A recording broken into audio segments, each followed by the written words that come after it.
여러분, 안녕하십니까? 그동안 잘 지내셨습니까? 이동춘 교수입니다. 겨울이 꽤 깊게 들어와서, 아침에 산책을 좀 나가보면, 꽤 추위가 깊게 느껴집니다. 그동안 이런 날씨에 건강하셨는가 궁금합니다. 건강하셨겠지요? 네. 네, 여러분 다 잘 지내셨다 믿고 오늘 강의 시작하겠습니다. 와우. 네, 15주차 강의 마지막 강의군요. 이번 학기의 마지막 강의군요. 네. 아유, 정말 여러분 수고 많으셨습니다. 고생 많으셨습니다. 여기까지 오느라고 얼마나 힘드셨어요. 그러나 최선을 다해 주셔서 고맙습니다. 고맙습니다.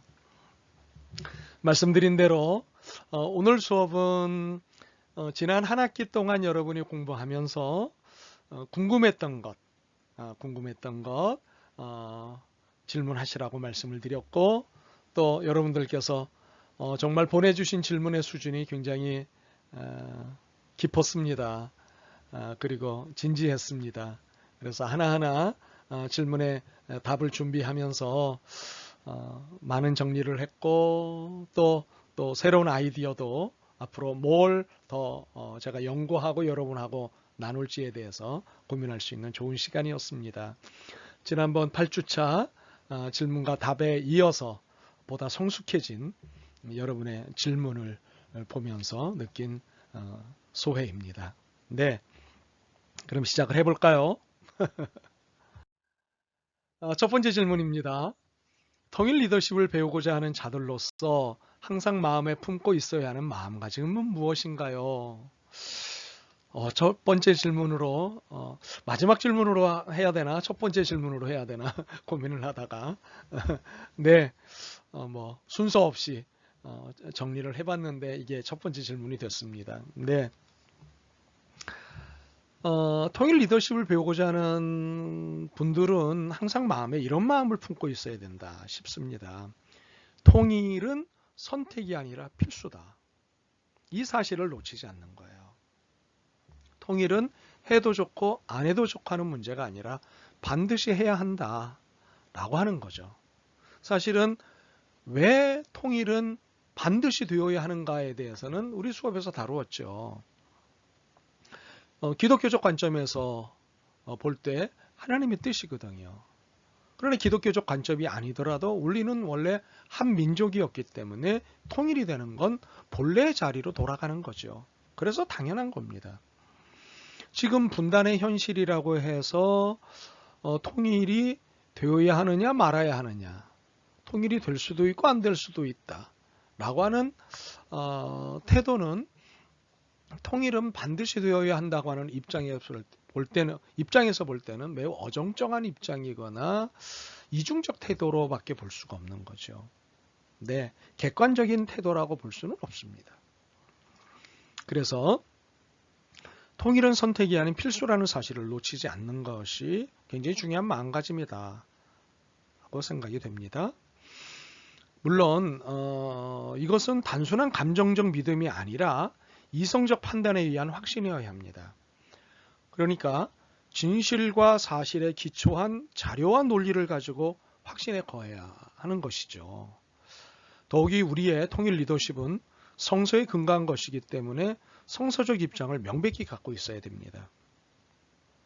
그리고 매우 중요한 것은 역사의식이에요. 역사의식이라고 하는 것은요, 역사적 사실, 팩트에 입각해 신념적 행동을 하는 것입니다.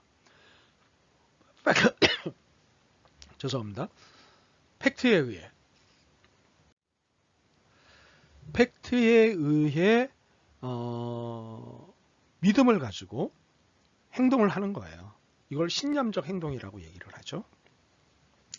특히 통일은 분단으로 인해 요구되는 현실이기 때문에요. 분단과 한국전쟁에 대한 역사적 이해가 무엇보다도 필요합니다. 왜 분단이 되었는가? 누구에 의해 분단이 되었는가? 한국전쟁의 원인은 무엇인가? 한국전쟁은 누가 주도했는가?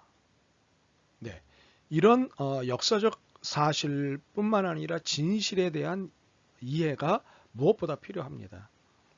이를 위해 파고드는 공부가 사실은 필요합니다. 누군가가 들려준 이야기가 아니라 누군가가 들려준 이야기를 토대로 그것이 사실인지 아닌지에 대한 진위 여부를 파악해 들어가는 진지한 공부가 필요합니다. 사실 한반도의 현재는 분단으로 인한 현재거든요. 네, 이미 지난 시간에 제가 강조를 드렸다시피 분단으로 인한 현재이고 현실이기 때문에 분단의 역사적 이해가 무엇보다도 필요합니다. 그리고 분단과 함께 터져나온 한국전쟁, 이것에 대한 역사적 이해가 굉장히 필요합니다. 네, 이렇게 강조를 드리고 싶습니다. 네. 교수님은 언제부터 통일에 관한 비전과 소망을 품고 계셨는지 궁금합니다. 네, 아무래도 개인사를 말씀을 좀 드려야 될 것 같습니다. 어릴 적부터입니다. 이것은 가족사와 연관된 것인데요. 저는 실향민 가족입니다. 물론 저야 남한에서 태어났지만 저의 원적은 함경남도, 조금 더 들어가 볼까요? 함경남도 홍원군입니다. 여기까지만 말씀을 드릴게요. 함경남도 홍원군이 제 원적입니다. 혹시 원적이 무엇인지 모르시는 분들이 있을까 봐 말씀을 드리는데, 부모님의, 아버님의 이제 예전엔 뭐 그렇게 했습니다. 아버님의 본적. 네. 지금은 작고하셨지만 작고하신 부친께서 월남을 하셨어요. 이게는 한국 전쟁이 일어나고 일사후퇴라고 하는 역사적 시간 속에 후퇴를 그러니까 월남을 하셨죠. 그래서 어릴 적부터 아버님의 무릎에서 할아버님의 무릎에서 통일에 대한 교육을 받았어요. 제법. 그래서 아예 어릴 적부터 저는 통일이 어서 되어야 한다. 그래야 내 고향을 가서 고향집에서 살아야 된다. 이런 의식이 어릴 적부터 제게는 있었습니다. 그래서 그런지 운명적으로밖에 볼 수 없는 것이 제가 박사학위 논문을 통일론으로 썼어요. 아무래도 이것이 결정적인 사건이겠죠. 그래서 어릴 적부터 통일에 관한 비전과 소망을 품었다고 볼 수 있고, 학문적으로 학자적인 통일에 대한 비전과 소망을 품게 된 것은 아무래도 학위 논문을 쓴 것이 그 전후로 계기가 되지 않았나 싶고 그렇습니다. 개인사를 이야기를 했네요. 네. 현재 남한의 초등, 중등 교육 과정에서 통일에 대한 교육이 어떻게 실시되고 있는지 궁금합니다. 초등학교, 중학교 시절 도덕 과목이라는 수업 시간에 잠깐 스쳐 지나간 기억이 있지만 현재는 어떤 식으로 교육이 되는지 궁금합니다. 제가 이 질문을 받고는요, 이 부분을 다음 학기에는 좀 다뤄야겠구나 하고 생각을 했습니다. 이 부분을 사실 뭐 전적으로 제가 조사를 해보지 않아서 잘은 모르겠습니다만은 정권에 따라서 정권의 그 이념적 정치적 특징에 따라서 그리고 학교의 성격에 따라서 학교장의 성격에 따라서 공립이냐 또 사립이냐의 성격에 따라서 또 그리고 교육의 내용이나 그 수준이 다르지 않나 싶습니다. 예. 초중고등학교에서 통일 관련 과목 또는 통일 수업을 진행하시는 선생님들하고 대화를 나누다 보면 그런 부분이 영향을 미치더라고요. 네. 그래서 정리가 되고 있는 부분이기는 하지만 이 질문을 받고 나서 제가 조금 전에 고백을 했다시피 다음 학기에는 좀 한 챕터라도 이 부분을 좀 다뤄야 되지 않겠는가 하는 생각이 들었어요. 그래서 방학 동안에 자료 조사를 좀 해야 되겠다 싶습니다.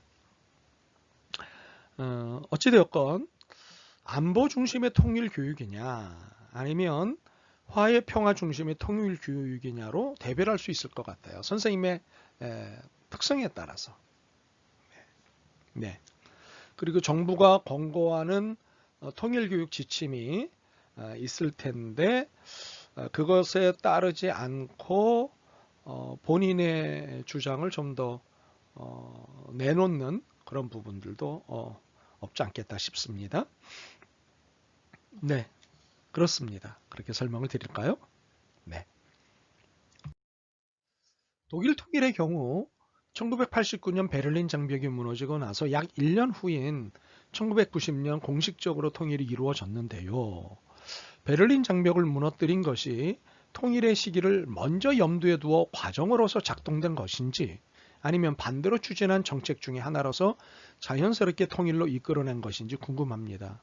또 이 2시간 사이에서 어떤 혼란을 겪었는지도 궁금합니다. 매우 예리한 질문을 학부생으로서 해주셔서 제가 놀랍고 고마웠습니다. 네. 1년 뒤 공식적인 통일 선언을 한 것은요, 정치적 안정성을 고려한 일이었어요. 사실은 독일은 꽤 분단 이후 바로 통일에 관한 준비를 국가적으로도 교회적으로도 했어요. 특별히 교회가 많이 했는데요. 이렇게 준비를 했다고 해도 막상 통일이 되니 수습할 것들이 만만치 않았던 거죠. 정말 독일의 경우를 계속해서 들여다보는 이유가 굉장히 중요한 모델링이 되고 있기 때문이거든요. 그래서 막상 통일이 되니 수습할 것이 너무나 많았어요. 사실 뭐 말씀을 드렸지만 어느 날 갑자기 통일이 온 것은 아니에요. 그렇지만 예상 못한 날 독일의 통일이 온 것이기 때문에 무엇보다도 서독과 동독의 커다란 격차가 있었던 경제적인 문제, 이것을 해결하기 위해서 많은 애를 쓰지 않았나 싶어요. 사실 경제적 격차가 컸기 때문에 여기서 오는 혼란과 갈등이 굉장히 컸던 거죠. 뭐 심했다고 표현을 해도 괜찮을 것 같아요. 네.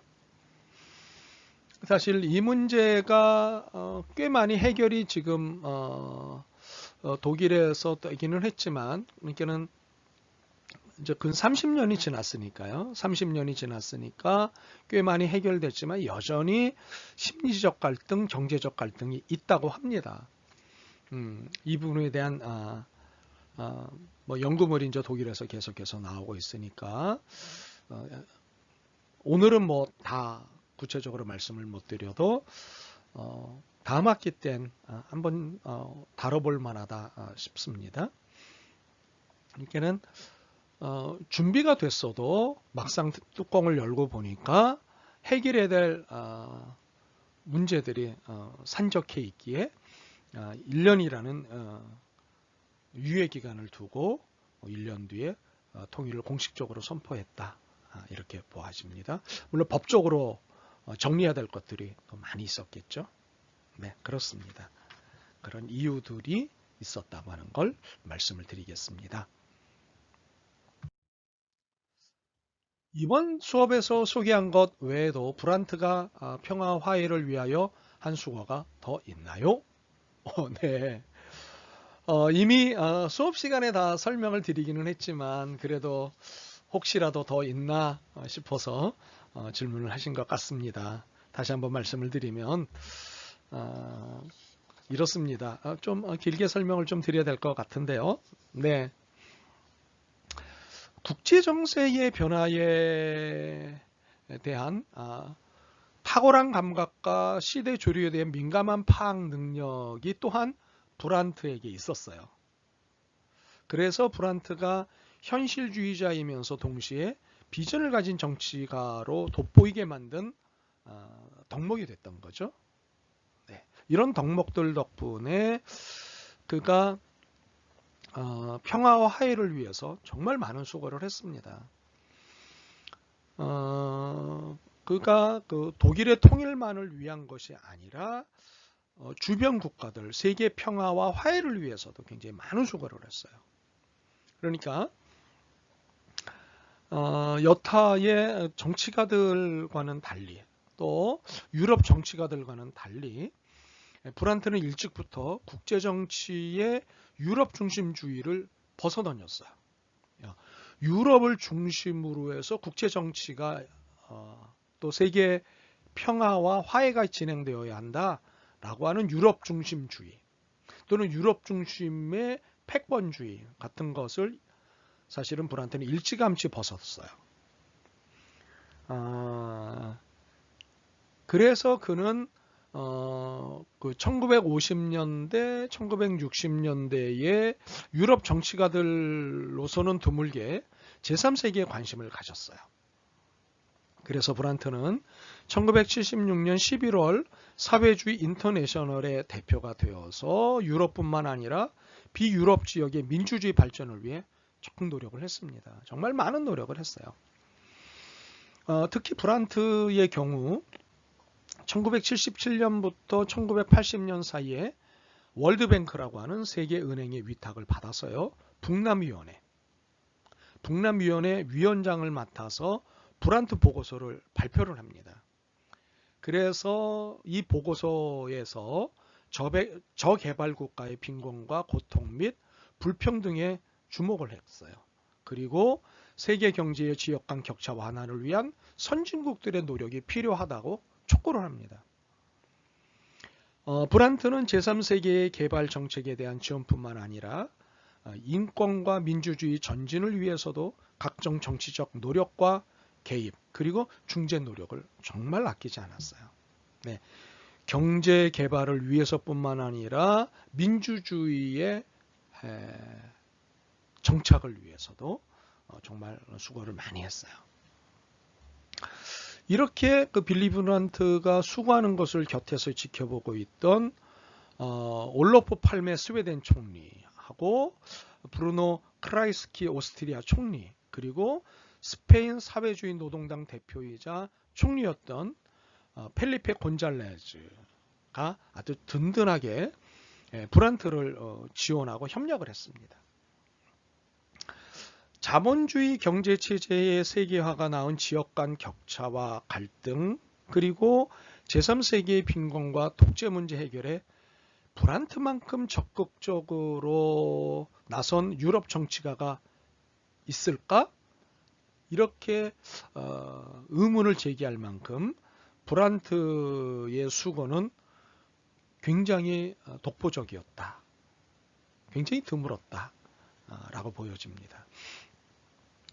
1990년 이후에 유럽 정치가들과 정당들이 앞을 다투어서 아시아와 아프리카 그리고 라틴 아메리카로 정치적 관심을 확장했는데요. 브란트는 이 점에서 이 모든 분들의 선구자라고 볼 수 있습니다. 브란트는 1970년, 1980년에 이미 세계 시민이자 보기 드문 세계 정치가였다. 이렇게 평가를 할 수 있겠습니다. 그리고요. 유럽 정치와 독일 정책 관련해서도요. 브란트는 독특한 현실 감각을 보였어요. 1980년 후반 서독과 동독, 이 양독 관계의 질적 발전과 심상치 않은 동유럽 정세에 촉각을 곤두세우면서 독일 통일의 가능성을 감지했다고요. 그러니까는 1988년 소련과 동유럽 체제의 변화 기운에 직면해서 동서독 간 국가 연합 방식의 통일 가능성을 엿보기 시작한 거죠.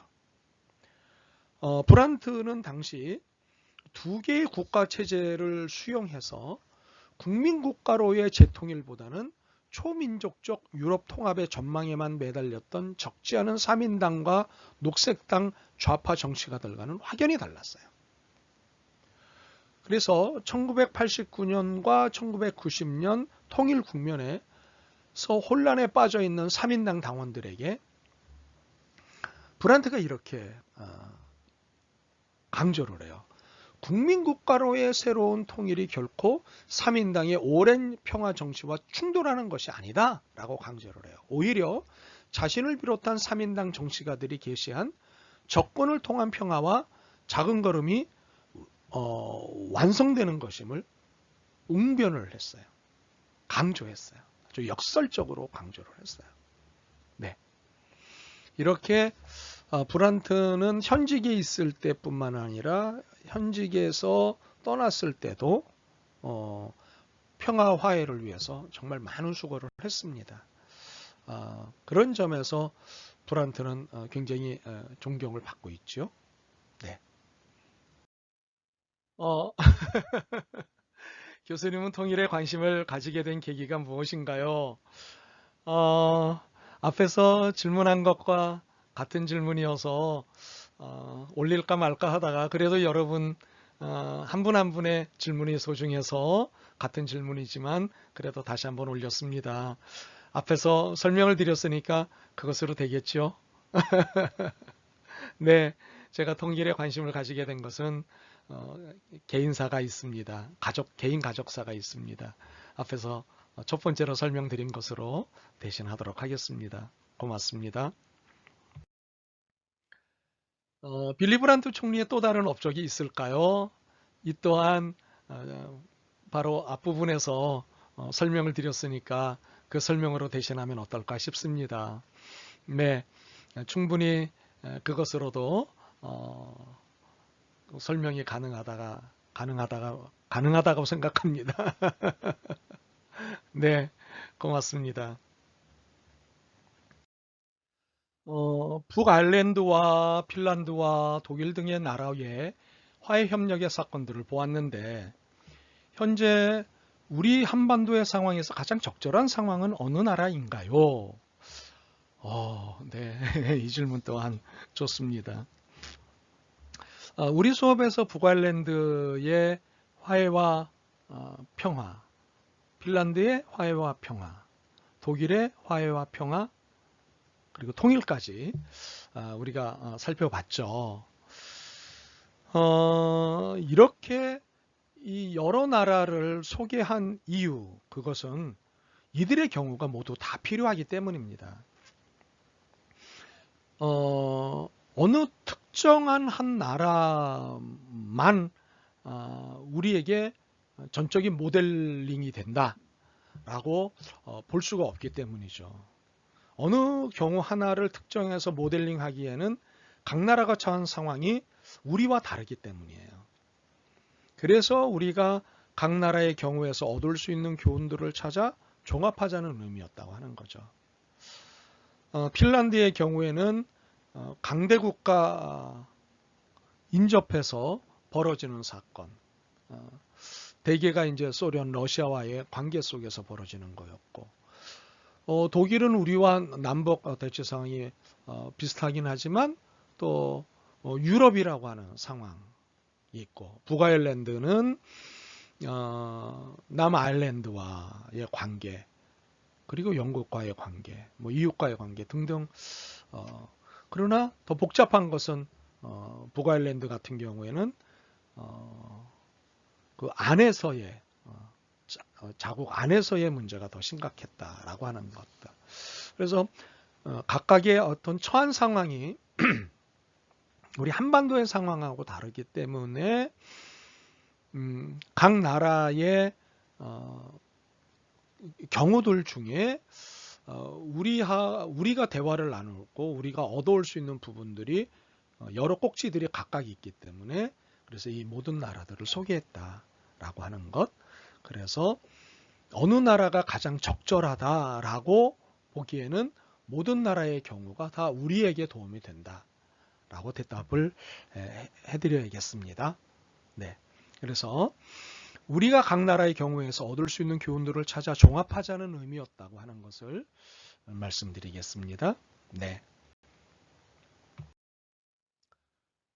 화해 협력을 통해 통일을 해야 하는 것은 가장 적절하고 그리스도인이 추구해야 하는 것은 동의하지만 현재 우리 한반도의 상황은 점점 감정의 골이 깊어져 가고 코로나로 인해 상황은 더욱 어려워져 가고 있고 기득권 세력이나 수뇌부 세력은 현재 상황을 유지하려고만 합니다.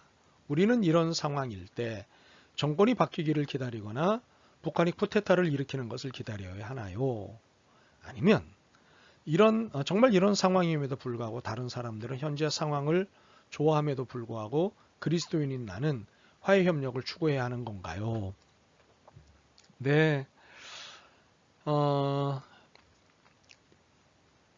갈등이 있으시죠? 네, 고민이 되시죠? 네, 저도 많이 다르지는 않습니다.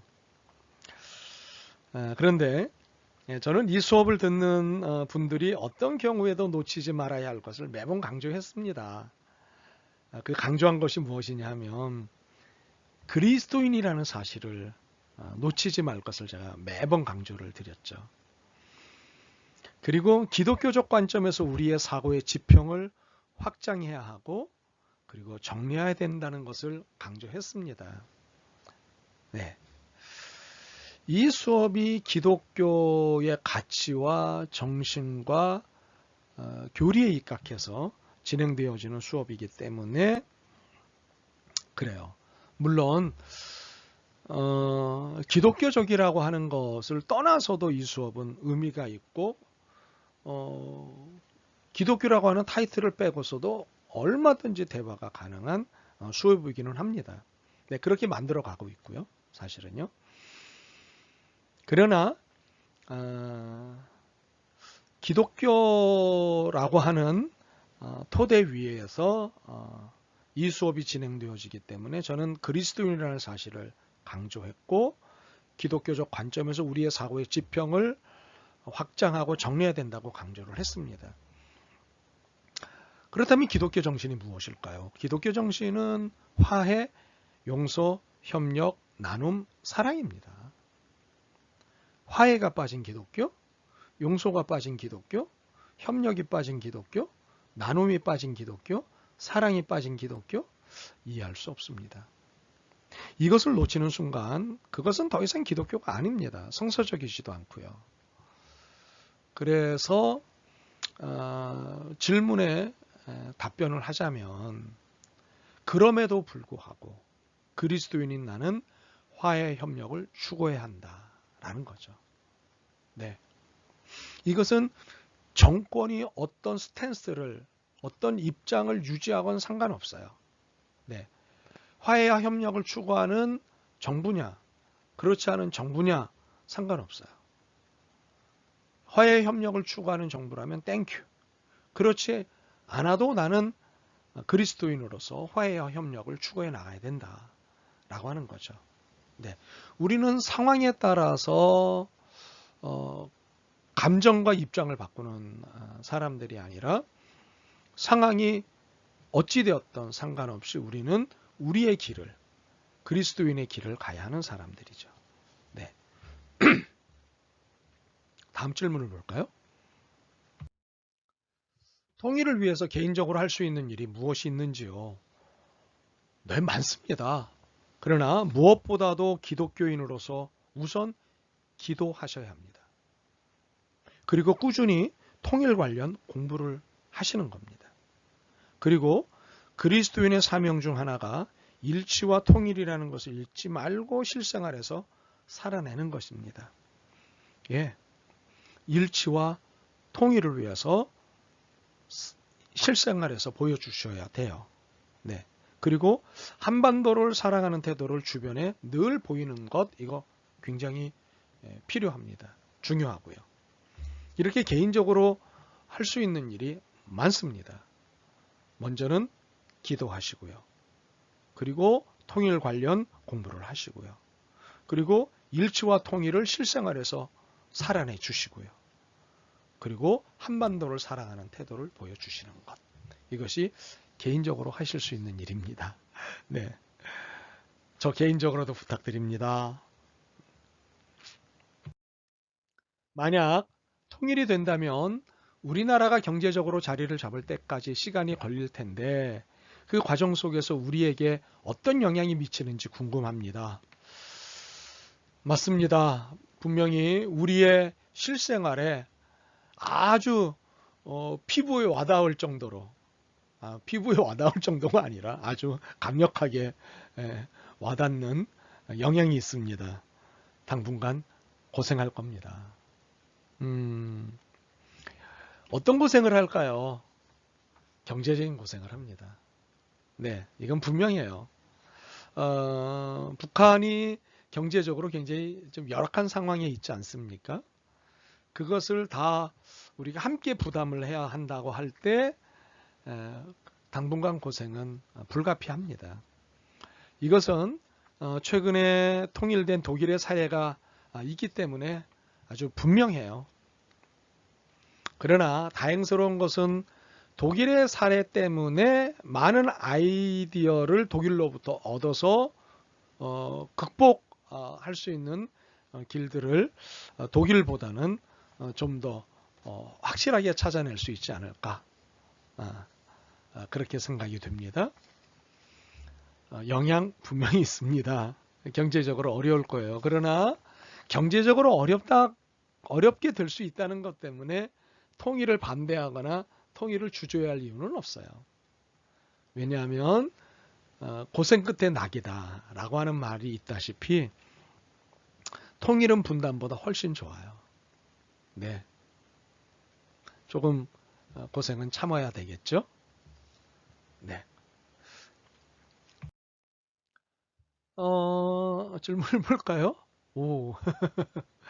이렇게 배울 점이 많은 평화적인 예들이 많은데 우리나라는 왜 아직 통일에 대해 평화적으로 해야 한다는 전반적인 생각이 없을까요? 글쎄 말이에요. 왜 그럴까요? 이것은요, 무엇보다도 반공주의 교육이 컸기 때문입니다. 저는 뭐 어릴 적부터 반공주의 교육을 너무 많이 받았어요. 학교 가면 특별히 한국 전쟁을 전후로 해서 6월 25일을 전후로 해서 반공 포스터 그리기 대회, 그런 숙제들이 많았다고요. 네. 그러면 대부분의 포스터에는 북한 사람들은 전부 다 뿔 달린 마기로 표현해 가지고 나타나는 포스터들이 얼마나 많았는지요. 네. 무찌르자 공산당.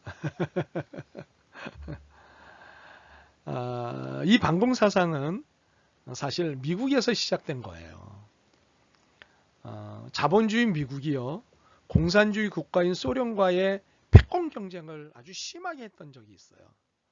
그때 비롯이 된 건데요. 세계를 자본주의를 지지하느냐 공산주의를 지지하느냐로 나누어 편가르기를 시도했어요. 미국 주도하에. 사실은 이 말은 뭐냐 하면 미국을 지지하느냐 따르느냐의 문제였죠. 예. 자본주의를 지지하느냐 공산주의를 지지하느냐는 곧 미국을 지지하느냐 지지하지 않느냐의 문제였다고요. 그러나 이념 대결로 판을 모는 것이 편가르기 싸움에서는 유리했기 때문에 반공 사상을 극대화시킨 거예요. 네. 반공주의 또는 반공 사상을 내세워서 편가르기를 시도했던 거죠. 네. 이에 미국의 종속 국가인 대한민국은 반공 사상이 필수가 될 수밖에 없었어요. 네. 미국의 보호 아래 또는 미국의 종속 상태에 있는 대한민국으로서는 미국이 주도해 나가는 반공주의 운동에, 반공사상 운동에 함께 할 수밖에 없었던 거죠. 이것으로 인해서 평화보다는 세력 싸움으로서의 힘의 사용을 당연히 여기게 되었고, 그리고 당연히 여기도록 학교 교육은 진행이 됐던 거죠. 네, 뭐 시민교육도 마찬가지요. 한마디로 정리하자면 반공주의 교육이 컸기 때문이다. 이 영향력은 뭐 지금도 여전하다. 이렇게 설명을 드릴 수 있겠습니다. 제가 다닐 때까지만 해도 학교에서는 문자로 되어 있는 학습만 배웠는데 세계사를 배워도 시험에 나올 만한 내용 위주로 배웠습니다. 이렇게 당장 다가오는 수업들은 평화적으로 어떻게 접근을 해야 하는지, 통일에 대해 이렇게 노력을 했다든지, 어떤 점이 인상 깊었고 부족한 점들이 무엇이 있는지 토론을 한다는지 등등 중고등학교 때 조금이라도 관심을 가질 수 있는 장치는 교육은 없는 걸까요? 수업을 하면서 정말 통일에 대해 중요한 내용들이 많았는데 저는 들어본 적이 없는 내용들이 많아서요. 학교에서 조금이라도 이야기를 했다면 찾아봤을 텐데 하는 아쉬움이 있어서요. 네. 고맙습니다. 사실 전문가로서 이 부분에 대한 아쉬움이 커요. 초중고등학교의 모든 수업이요, 입시 위주로 진행이 되기 때문에 통일 관련 과목이 무시되고 있는 형편입니다. 물론 이번 수능에 통일 관련 문제가 나오기는 했어요. 이게 정치적으로 지금 이용이 돼서 문제가 됐기도 했지만 어찌되었든 뭐 수능에 통일 관련 문제가 나와서 다행스럽기는 합니다만 통일 관련 과목이 무시되고 있는 것은 사실이에요. 사실은 분단국가잖아요, 우리가요. 분단국가로서 통일학 수업은 필수여야 되지 않을까요? 네. 결국 입시에 통일학 과목을 필수로 넣는 수밖에 없을 것 같아요. 윤리 과목의 한 부분의 내용으로, 사회 과목의 한 부분의 내용으로 통일 문제를 다루는 것은 한계가 있겠다 싶습니다. 그래서 저는 통일학이라고 하는 수업이 초중고등학교에 필수적으로 있어야 된다. 이건 분단국가 아니에요. 통일학 안에 화해와 평화와 통일의 개념들이 다 들어서 진행되어지는 수업이 있어야겠다, 그렇게 생각이 됩니다. 미국은 한반도의 평화를 위해서가 아니라 자신들의 국익을 위해 주한미군을 주둔시키고 있고, 주한미군에 의해 많은 문제들이 일어나고 있는데 이러한 주한미군을 철수시키기 위해서는 어떻게 해야 하나요? 확실한 질문입니다. 네, 주한미군 철수를 주장하는 분들의 이 질문이 제기되었다고 하는 것을 전달하면 굉장히 좋아하실 것 같습니다. 네. 현실적으로는요, 미국과 합의를 해야 합니다. 왜냐하면 미군이 이전에 대한민국과의 합의하에 들어왔기 때문에 이제 철수하는 문제도 미국과 합의를 해야 합니다. 그러나 이보다 더 큰 문제는요, 남한 내의 주한미군 문제를 정치적으로 이용하는 개인과 집단이 있다는 거예요. 이 양반들은요, 억지 주장을 해요. 무슨 주장이냐면은 미군이 철수하면 북한이 전쟁을 일으켜 남한은 북한이 된다는 억지 주장을 하고 있다고요. 그래서 이러한 억지 주장을 더 이상 하지 못하도록 해야 해요. 이게 또 하나의 현실적인 문제예요. 사실 이 주장에서 설득되는 이들이 굉장히 많습니다. 의외로 많습니다. 이미 북한은 핵무기를 가진 순간 이 무기를 사용하면 공멸이라는 것을 알기 때문에요. 방어용 위협용으로만 지니고 있다고요. 그러면 재래식 무기는 어떤가요? 이미 남한은요, 북한의 핵무기를 위력을 능가할 만한 재래식 무기를 가지고 있어요.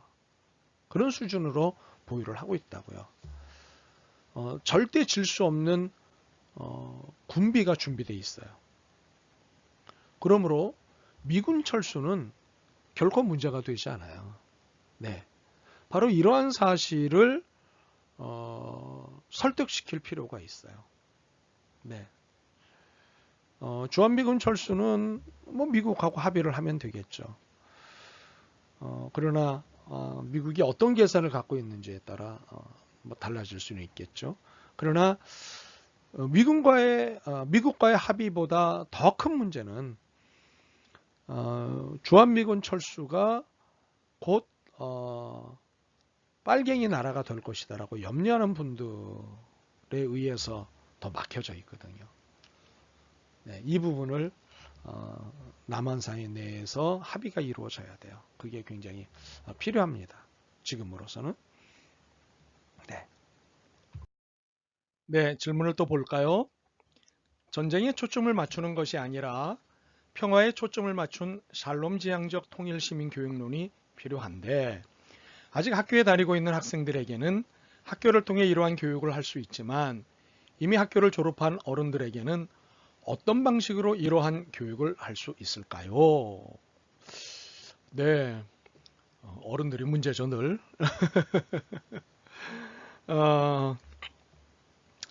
다행스러운 거는요. 통일부 산하 많은 교육 프로그램들이 있어요. 네. 이게는 많은 여러 교육기관들도 있고 또 그 프로그램들을 운영하는 그룹들도 있고 그렇습니다. 그리고 많은 민간 조직들이 움직이고 있어요.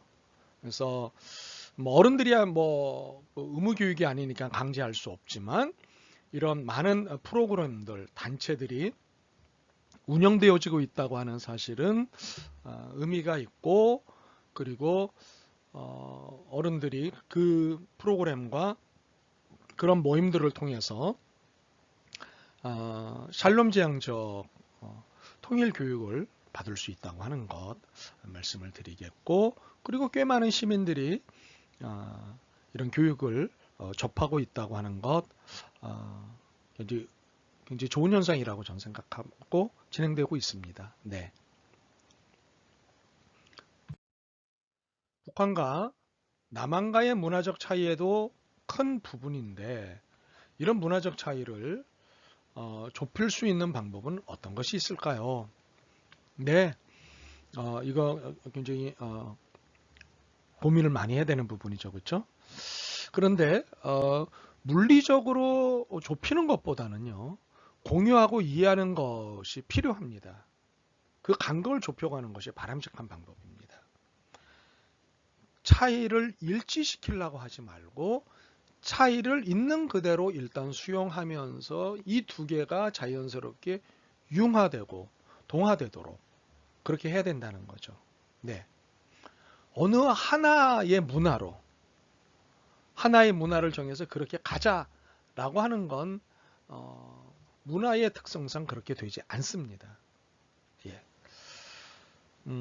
공유하는 것이 필요합니다. 이질적인 문화가 한 공간 안에서 공유되는 상태에서 시간을 따라가면서 자연스럽게 융화되고 어떤 하나로 녹아져서 만들어져 가도록 해야 한다는 거죠. 그런 기본적인 자세가 필요합니다.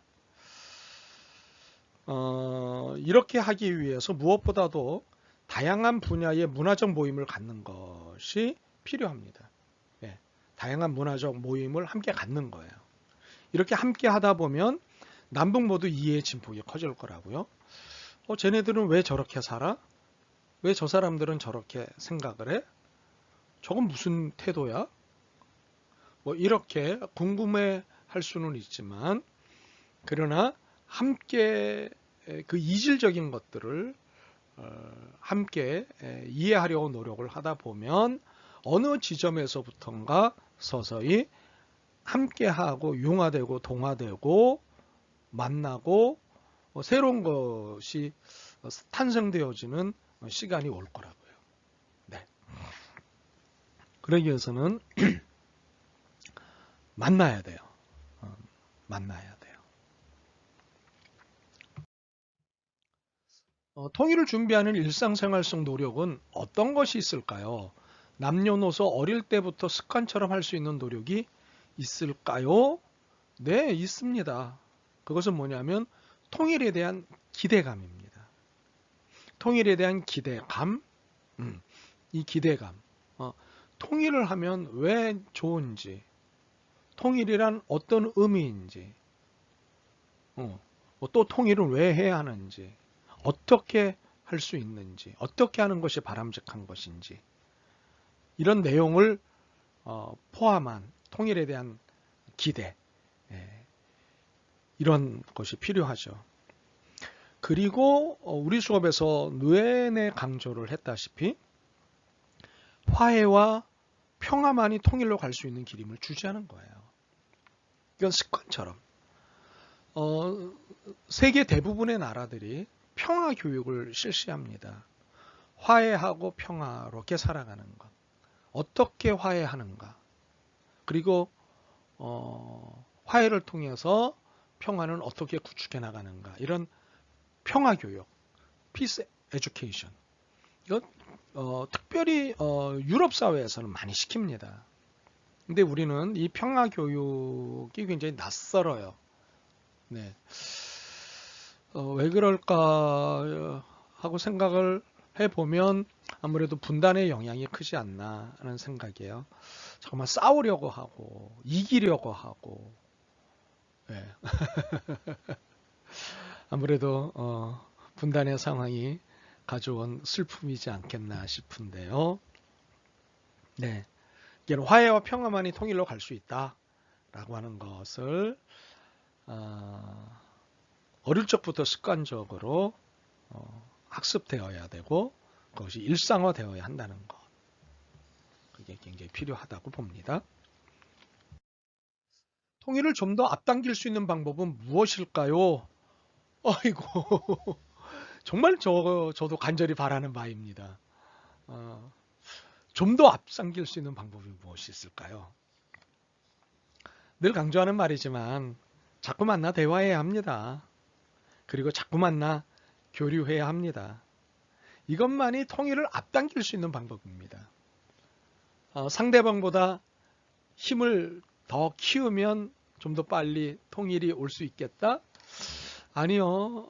이거는 뭐 지리적인 통일일 수는 있어도 문화 심리적인 통일은 절대 될 수가 없어요. 네.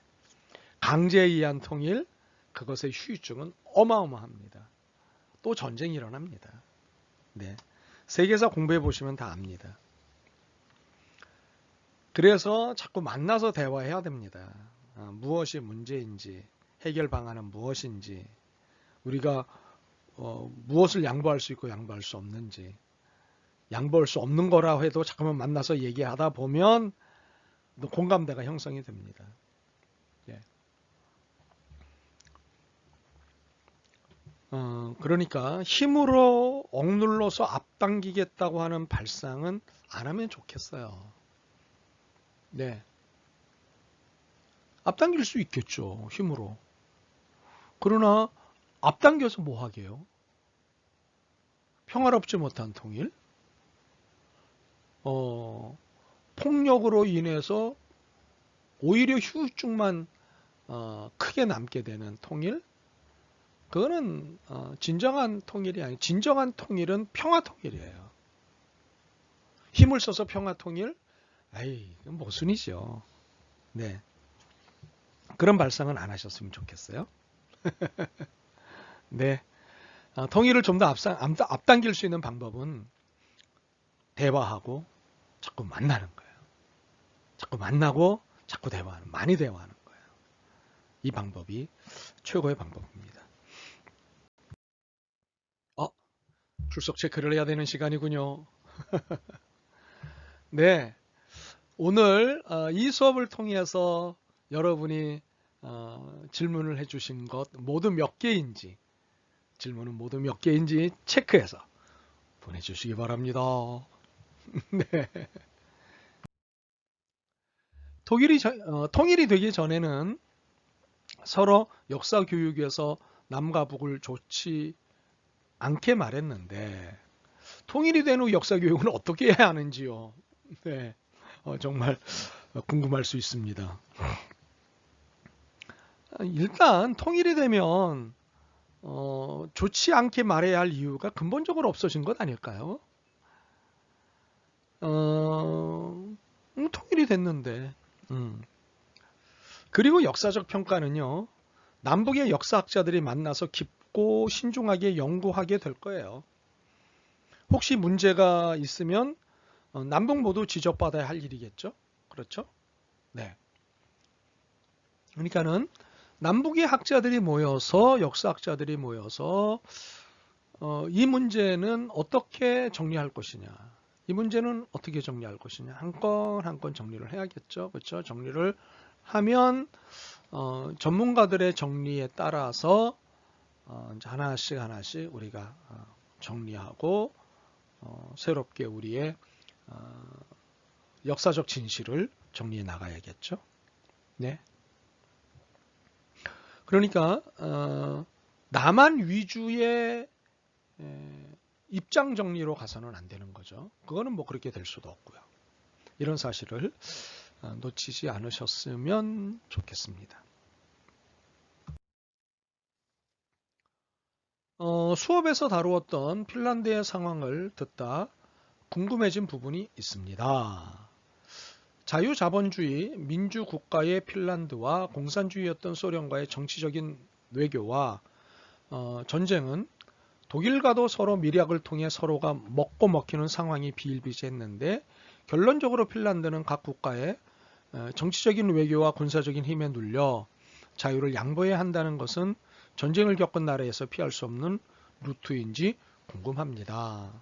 네, 수업에서 잘 이해하기 어려운 핀란드의 상황을 설명을 드렸는데 여러분이 이제 다른 데서는 잘 들을 수 없었던 핀란드 얘기를 들려드렸는데 그 내용을 잘 이해하시고 이렇게 질문을 해주셔서 고맙습니다.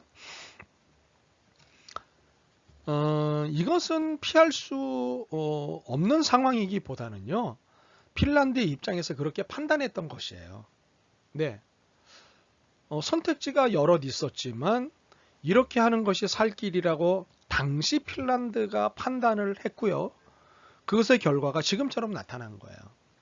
그 당시에 다른 판단을 했고 다른 선택을 했다면 지금과는 다른 결과가 나올 수도 있고 지금의 결과가 나올 수도 있겠죠. 네. 핀란드가 당시의 상황이어서 그렇게 하는 것이 좋겠다고 입장을 정한 거죠. 네. 그러니까 만약에 다른 선택을 했는데 지금보다 더 나을 수도 있고 그렇지 않을 수도 있죠. 단지 핀란드가 그 당시 했던 선택을 지금까지도 후회하지 않는다는 것이 중요해요. 네. 그는 어느 나라나 똑같이 핀란드처럼 선택해야 되는 건 아니에요. 핀란드의 경우가 도움이 되기는 하겠지만 그것이 반드시 그래야 된다는 건 아니에요. 피할 수 없는 루트는 아니다. 그렇게 대답을 해드리면 되겠죠? 네. 분명한 것은 다시 한번 말씀을 드리겠습니다. 핀란드가 그 당시의 선택을 지금까지도 후회하지 않고 있다고 하는 거예요. 네. 이건 핀란드예요. 핀란드에서 마찬가지로 미국과 독일 등등의 군사적인 지원을 받지 못했다는 것은 소련과 같은 강대국에 연루되는 것이 꺼리기 때문이라고 들으면서 궁금해졌던 것이 하나 있습니다. 요즘은 미국과 IS 그리고 쿠르트족이라 불리는 우리가 흔히 알고 있는 형제의 나라 터키의 상황이 겹쳐서 보였습니다. 쿠르트족 또한 IS에 맞서 싸웠지만 결론적으로 미국에서 쿠르트족의 군사적 지원을 포기한다는 이야기를 들었습니다. 돈이 너무 많이 든다는 이유 때문에. 이와 같이 우리나라도 터키와 미국이 어느 한편으로 갈라섰을 때 누구의 편을 들어야 하는가에 대한 궁금증이 들었습니다. 누군가를 지원하는 국제 외교는 봉사정신과 인류의 정신만으로는 이루어질 수 없기에 미국에게 절대적인 지지를 해야 하는 것인지 궁금합니다. 국제 정세에 관심이 많은 질문이십니다. 네, 국제 정세에 어느 정도 이해가 있기 때문에 또 가능한 질문이죠. 네. 사실 뭐 이 질문을 받을 때가 종종 있습니다. 이 대답을 할 때마다 드는 생각이 있어요. 미국, 정말 동네 양아치다. 제가 표현이 거칠었습니다만, 미국 정말 동네 양아치다. 라는 생각입니다. 사실 이러한 미국의 바람직하지 않은 태도는 트럼프 정부 들어와서 더 심해졌죠. 네. 그러나 이제 조 바이든이 당선되고 난 이후에 미국은 트럼프와는 달라질 것이다 라고 하는 것이 국제 전문가들의 예측입니다. 그러나 기본적으로 미국의 패권주의 의식은 뭐 바뀌지 않을 거고요. 그러나 트럼프식의 비즈니스적이고 더 나아가 폭력적인 태도는 사라질 것이다. 네, 트럼프와 같지는 않을 것이다. 그렇게 전망하고 있습니다. 그래서 누군가를 지원하는 국제 외교는 봉사정신과 인류의 정신만으로는 이루어질 수 없기에 미국에게 절대적인 지지를 해야 하는 것인지 궁금합니다. 네, 다시 한번 말씀을 드리면 양아치 같은 행동을 하죠. 미국이요. 미국은 철저하게 자기중심적이에요. 네. 자국의 이익에 배치되는 일은 하지 않습니다. 이건 사실입니다. 부합되는 일만 합니다. 그것이 미국이에요. 물론 뭐 대한민국이라고 다루지는 않겠지만 약자가 자기를 지키기 위한 것과 강자가 자기만을 지키기 위한 것은 또 자기만을 위한 것은 달라요. 약자는 지키기 위한 건데요. 강자는 지키지 않아도 이미 상대가 겁을 먹지 않아요.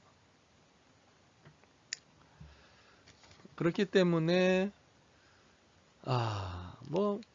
미국의 말을 안 들으면 고립되고 어려워지는 건 너무나 사실이에요. 그래서 지금 중국이 우리를 계속 콜을 하고 있지만 쉽게 입장 정리를 못하는 부분이 있고 입장 정리를 하더라도 굉장히 미국의 눈치를 봐가면서 입장 정리를 하지 않습니까? 이건 현실입니다. 네, 현실입니다.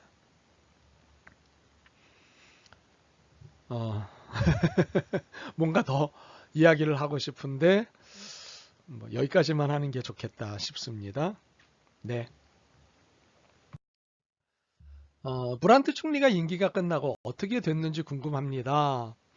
네, 주신 질문이어서 올렸고 앞에서 충분히 제가 설명을 드렸습니다. 그 답변으로 가능하지 않겠나 싶습니다. 괜찮으시겠죠? 네, 고맙습니다. 그 다음 질문 볼까요? 왜 브란트는 현실적인 것을 중요시 했나요? 네, 어떤 이상적인 것을 향해서 그동안에 독일의 리더십이 발휘가 됐다면 브란트의 리더십은 현실적인 것을 중요시했어요. 이것에 대한 질문이신 거죠. 브란트의 기본 입장은 작은 걸음에서부터 한 걸음씩이었기 때문이에요.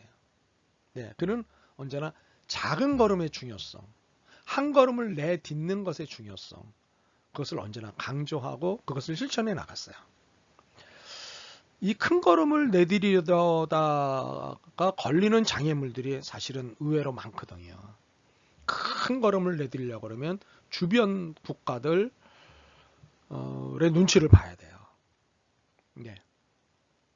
그래서 큰 걸음을 내디디려다가 못 가는 것보다 작은 걸음 한 걸음이라도 가는 것이 오히려 나중에는 큰 걸음을 앞선다는 입장을 브란트가 가지고 있었어요. 그래서 이상적인 비전을 가지고 망하는 것보다는 현실적인 한 걸음으로 실리를 챙기는 쪽을 브란트가 선택했던 거죠. 네. 그러니까는 매우 현실적으로 한 걸음 한 걸음 한 걸음 옮겨갔다고요. 조금이라도 조금이라도 나아갈 수 있으면 그 현실적인 것을 택했어요. 앞이 막혀 있는 큰 걸음은 일단 포기하고 할 수 있는 것. 네. 그래서 이 밀레 브란트의 작은 걸음부터라고 하는 이 태도를 현 정부가 우리 남한의 현 정부가 모델링을 하고자 하는 거죠. 그리고 현재 이인영 통일부 장관이 막혀서 할 수 없는 것은 일단 놔두고 막히지 않은 것 그것이 무엇인지 우리가 찾자. 그것을 하나하나 해결하자. 그러는 거예요. 그래서 이것도 제안해보고 저것도 제안해보고 제안해서 가다가 이건 제재사항이다. 그래서 막히면 또 다른 것을 진행해보고 그러자는 거지요. 그래서 무조건 비판할 것이 아니라 이렇게 하나씩 나아가고 너무 큰 것을 이야기하지만 말고 작은 것을 하나하나 해나가자고 하는 것을 우리는 브란트에게서 배울 수 있고 그것이 현실적인 것이다 라고 설명을 드릴 수가 있겠습니다. 네.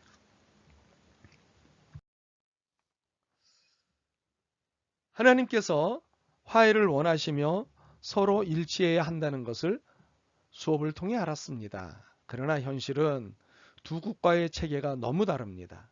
그렇죠? 협상이라기보다는 둘 중 하나가 포기라고 생각이 들 정도입니다. 화해를 하고 이웃나라와 지내는 것처럼 지내는 관계는 어떻게 생각하는지 궁금합니다. 어떻게 생각하시는지 궁금합니다. 네. 제안하신 방법도 나쁘지는 않은 것 같습니다. 제 표현으로 말씀드리자면 제안하신 것은 연애로서의 통일입니다.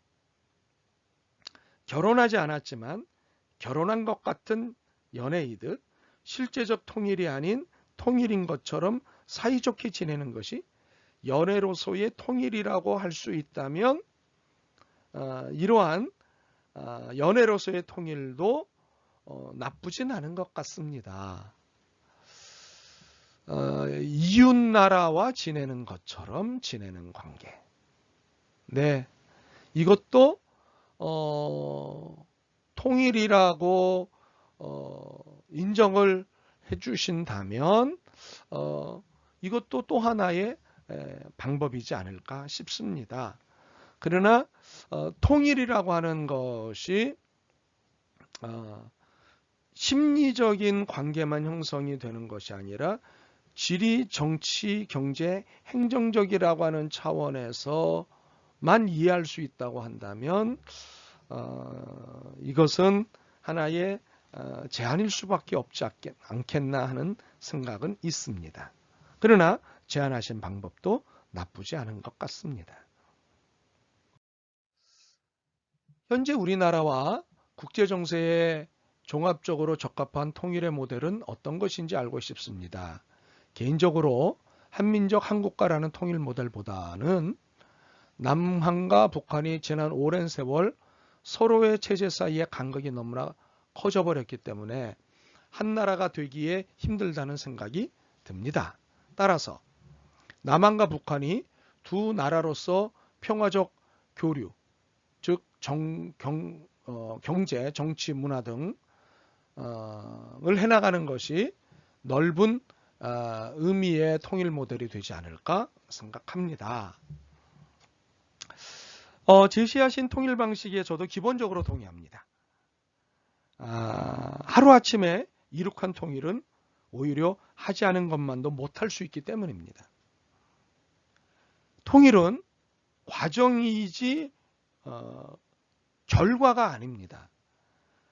반드시 과정으로서의 통일이어야 한다고 저는 보기에 시간이 걸리더라도 잘 준비해서 진행해야 된다고 봅니다. 통일은 과정이다. 이것을 꼭 기억했으면 좋겠습니다. 통일은 언제쯤 가능하다고 생각하시나요? 어느 정도 가능성이 있다고 생각하시는지 궁금합니다.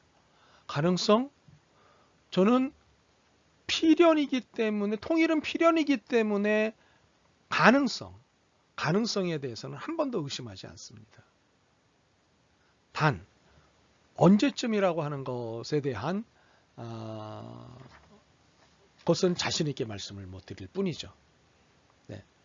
통일의 가능성은 통일의 필연성 때문에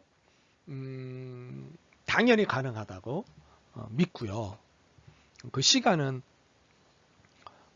확신할 수는 없습니다.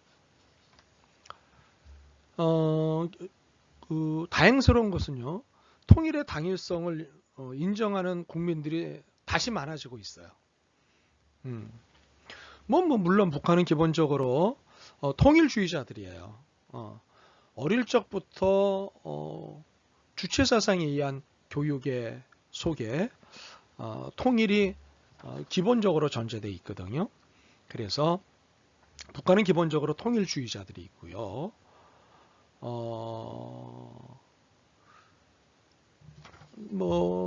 제 생각에는 통일이 언제쯤 가능할 거다? 30년이 채 남지 않은 것 같아요. 제 생각에는요. 분단 100년을 넘길 것 같지는 않기 때문이죠. 이렇게 주장하는 데 따른 근거는 없어요.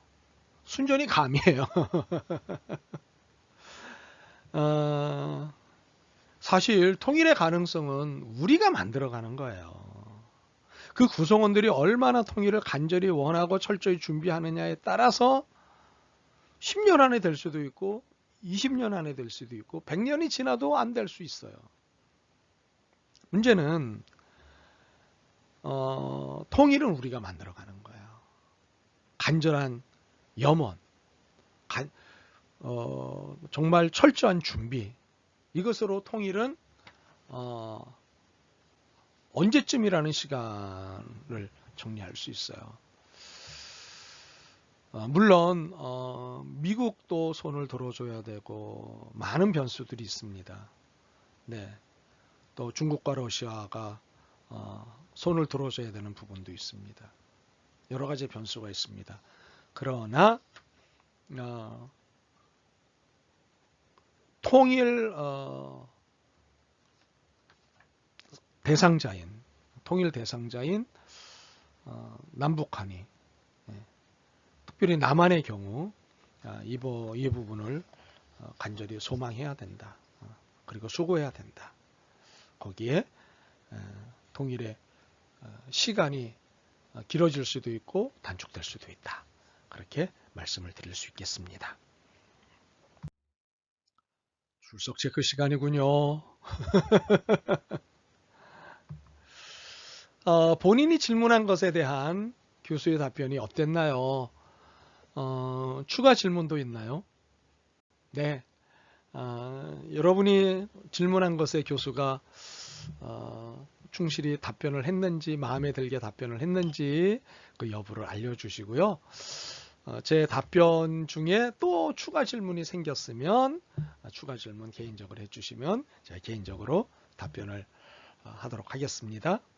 네. 레포트를 내드리는 시간이 왔군요. 마지막 강의인데도 레포트가, 네, 이해해 주십시오. 본인의 질문이 아닌 다른 질문에서 본인에게 유익했다고 생각하는 질문과 답 4개를 고르십시오. 그래서 그 내용을 요점 정리하시고 자신의 의견을 말해 보십시오. 네. 이것을 이번에는 마지막 과제이기 때문에 12월 12일 토요일까지 다음에 이메일 주소로 A4용지 1페이지 분량으로 해서 보내주시길 바랍니다. 12월 12일 토요일까지, 이번엔 마지막 레포트니까 그렇게 보내주시면 되겠습니다. 네. 본인의 질문이 아닌 다른 질문에서 본인에게 유익했다고 생각하는 질문과 답 4개를 고르시고 그 내용을 요점 정리하시고 거기에 따른 자신의 의견을 말해 주십시오. 네. 뭐가 하나 더 있군요. 네, 예상하셨죠? 준비 다 하셨죠? 네, 강의노트 검사에 대한 부분입니다. 강의노트를 검사합니다. 네. 네, 강의노트 준비하는 법을 알려드리도록 하겠습니다. 검사 준비하는 법을 알려드리겠습니다. 2주차부터 14주차까지 강의노트가 제공됐습니다. 15주차는 없고요. 8주차는 중간고사를 대신해서 오늘처럼 질문과 답 시간을 가졌기 때문에 강의노트가 없었습니다. 그래서 모두 13번에 걸친 강의노트가 제공이 됐는데 이 강의노트를 잘 정리해 놓으셨겠죠? 하고 계시겠죠? 네, 밑줄도 치고 그리고 중요한 거 체크도 하시고 그리고 요점 정리도 해 놓으시고 네, 그렇게 또 질문도 적어 놓으신 게 있겠고요. 매주차 강의 노트 앞에 매주차 타이틀이 있지 않습니까? 2주차, 3주차 이렇게 타이틀이 있는 그 옆에다가 여러분의 이름과 학번을 적으시길 바랍니다. 그리고 난 다음에 스마트폰 등을 이용해서 영상으로 강의노트 정리한 부분들을 연속으로 촬영을 쭉 하시는 겁니다. 이렇게 펼쳐놓고 촬영하실 수도 있고 너무 많으니까 한방 가득이 될 수도 있겠군요. 아니면 이렇게 페이지를 넘겨가면서 촬영하실 수도 있겠고요. 해서 촬영을 해주시고요. 이 수업을 통해 알게 되고 얻게 된 지식과 통찰력이 있으실 텐데요. 2개 이상 말하기예요. 촬영을 하셔야 되는데 본인의 얼굴을 보여주며 이제 30초 이상 이 수업을 통해 알게 되고 얻게 된 지식과 통찰력 2개 이상을 설명하시는 거예요. 네, 이렇게. 그래서 영상을 다음 이메일 주소로 보내게 해요. 이렇게 자신의 얼굴을 보여주며 설명하는 거 30초를 포함해서 3분 30초 분량의 강의 노트 영상을 촬영을 하셔서요. 12월 12일까지 레포트를 제출하는 토요일까지 같이 작업을 하셔서 다음 이메일 주소로 보내시면 되겠습니다. 이해가 되셨죠? 이해가 안 되시면 다시 리플레이를 해가지고 강의노트 검사 받는 방법을 준비하는 방법을 이해하시고요. 혹시 이해가 안 되시면 제게 개인적으로 연락을 주시면 또 말씀을 드리도록 하겠습니다. 혹시 주변에 저와 수업을 이전에 받았던 분들이 어떻게 하는지 아시니까 연결이 되시면 그분들의 도움을 받으셔도 좋겠습니다. 네.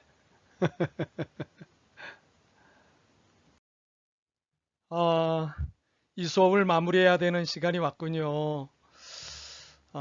이 수업을 마무리하면서 감사해야 될 분들이 여럿 계십니다. 무엇보다도 이 수업을 성실하게 임해주신 모든 분들에게 정말 감사를 드립니다. 그리고 제가 학교에서 개설된 수업이 모두 5과목인데 지금은 하나가 줄어서 4과목인데 이 5과목 모두를 수강해 주신 학생이 계십니다. 정말 감사드립니다. 네. 그리고 4과목을 수강하신 분도 여러분 계시고 뭐 3과목, 2과목 물론 오늘 이번 학기 처음으로 제 과목 한 과목 수강하신 분도 계시지만 네, 이렇게 여러 과목을 수강함으로 저와 함께 통일의 비전을 나눠주신 것을 이 자리를 빌어 다시 한번 감사를 드립니다. 대면 수업이었으면 굉장히 다른 제스처로 여러분들한테 인사를 드렸을 텐데 이렇게 인사를 드리는 것을 양해해 주시고 다시 한번 감사한 마음을 전하겠습니다. 사실 제가 개설한 저의 수업 모두를 들어주신다는 것은 참 쉽지 않은데 그런 일을 여러분들이 해주셔서 너무너무 감사합니다. 혹 아직 제 수업을 이제 시작하거나 한두 번 더 들으신 분들이 계시다면 그래서 더 통일에 대한 관심을 갖기를 원하시는 분이 계시고 또 주변에 또 알려주고 싶으시다면 다음 학기에 개설될 예정인 과목은 통일특강 그리고 통일운동과 북한선교입니다. 이 두 과목에 관심을 가져주시고 같이 통일의 비전을 공유했으면 좋겠습니다. 제가 통일 관련 수업을 진행하면서 매년 매 학기 제가 강하게 드는 생각은 이거 하나입니다. 주님만이 통일시켜 주실 수 있다는 거죠. 우리가 최선을 다해서 현재적 노력을 해야 되지만 그러나 최종적인 승인과 결정권자는 주님이시다. 아주 분명한 믿음을 제가 가지고 있습니다. 그래서 여러분들한테 부탁을 드리는 것은 함께 기도하자는 것입니다. 통일을 위해서 한반도의 화해와 평화를 위해서 함께 기도하자는 것 부탁드리고 싶습니다. 혹시 신앙을 갖고 계시지 않은 분들도 마음을 모아주시면 고맙겠습니다. 네. 자, 이제 진짜 인사하겠습니다. 여러분, 한 학기 동안 저와 함께 해주셔서 고맙습니다. 여러분과 함께하는 한 시간이 제게는 너무 행복했습니다. 물론 소중했습니다. 감사했습니다. 여러분, 또 만나 뵐 수 있으면 만나 뵙도록 하겠습니다. 여러분, 다시 뵐 때까지 모두 건강히 잘 지내십시오. 안녕!